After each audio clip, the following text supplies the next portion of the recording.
Hey guys, welcome back with me again in this channel. On today's tutorial, I'm going to show you how you can fix Windows settings not opening or immediately close when you try to open it.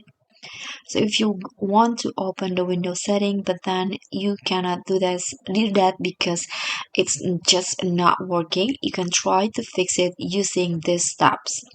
First, you can right click on the start buttons in here on your computer and then go to the terminal admin in here, tap on yes,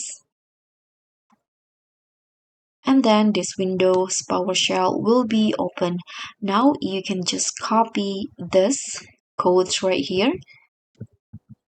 I will write this code on the description letter, so you can just copy it and then put it in here in the Windows PowerShell, and then hit on enter.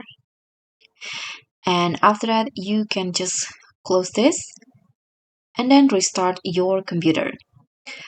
And hopefully the problem is fixed. But if it still doesn't fix the problem, you can try to repeat the steps.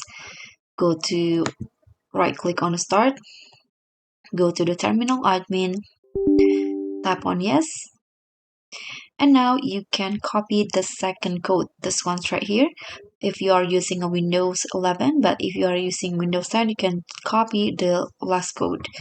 So let's just copy this, open the Windows PowerShell and paste it again and hit on enter. Okay, so after this, what you need to do is just again restart your computer, and hopefully now it will be fixed. So that's all from me. Thank you so much for watching. Don't forget to like, comment, and subscribe. Also, click on the thanks button. Bye.